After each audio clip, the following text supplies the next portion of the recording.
It is finally Halloween. And we're going to have our fourth and last in our trick or treat series. Let's see what's inside of our treat bag. Okay, oh, this is Harper's Weekly.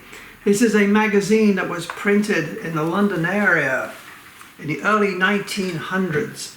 And this has a great story inside the box, because the reason I know that is our spider here is protecting some items that are part of this story. The story is about a photographer, and his name is Alexander Hart. He had a studio in southwest London in the early 1900s, and this is his picture. Alexander Hart had 9 bookings on the night of Halloween back in the early 1900s. And the bookings went from 6 o'clock to 10:30, and what happened after that is the mystery that you are going to witness. Because 2 days after his bookings, he was found dead inside his studio. And surrounding his body were 9 photographs of the subjects he took. We're going to look at those. But also, next to his body was the torn out page from his booking diary, showing all 9 people and the times. It looks like he identified them by last name. But what was interesting was the last 2 names were crossed off, and it says cancelled. And there's an arrow, and it's pointing to game night, play new game. Based on the evidence by his body, they assumed that the game that he was playing was a word game, because these tiles, 9 tiles, were also next to his body, and that game is known now as Scrabble.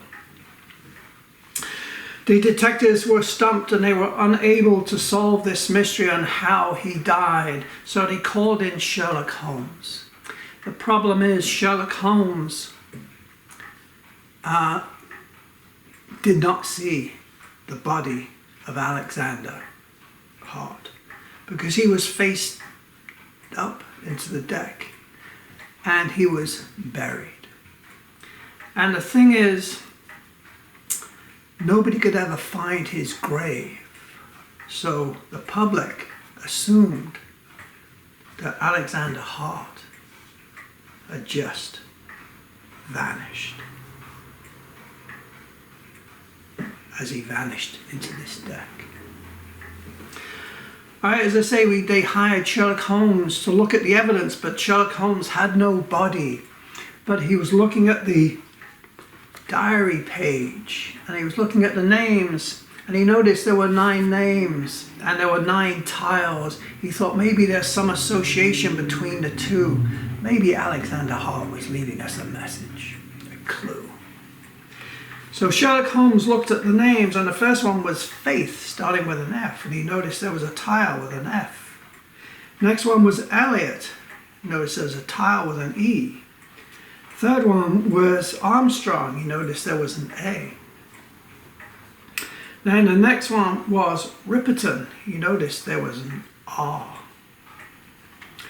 The one at 8:30 was, at 8 o'clock was Garcia. He noticed there was a G. Following Garcia was Harrison, and there was an H. 9 o'clock was Orbison. He noticed there was an O.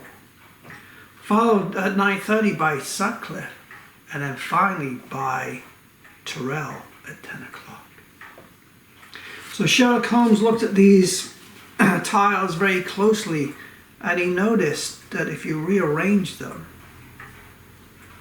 they spell 2 words.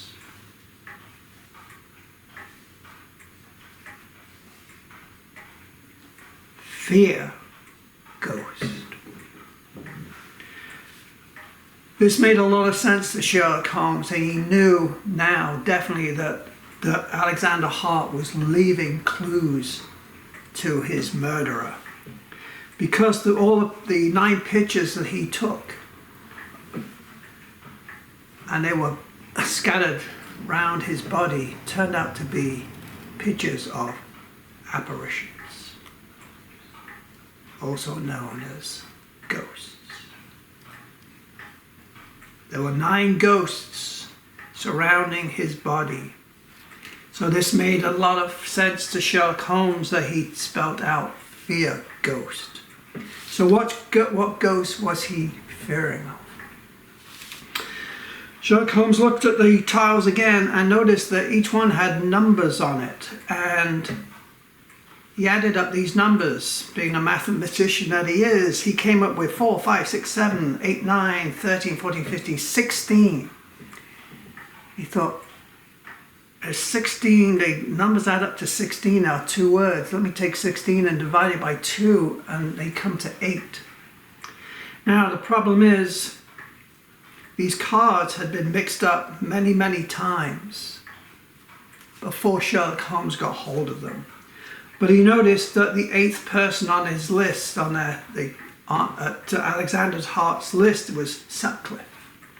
So maybe Sutcliffe was the murderer. So Sherlock Holmes, out of desperation, said, okay, let me just count down 8 cards. So it's 1, 2, 3, 4, 5, 6, 7. And this was the 8th card. Still puzzled, he looked at the backs of the cards and noticed they all had floral designs. Was there a clue within these floral designs? He took this picture, which he assumed now may be Sutcliffe, and he turned it over, and it confirmed his thoughts. On the back was a picture of Alexander Hart being the only one without the floral design. So Sherlock Holmes came to the conclusion that his murder was Sutcliffe. Happy Halloween. Sleep well. Cheers. Bye-bye.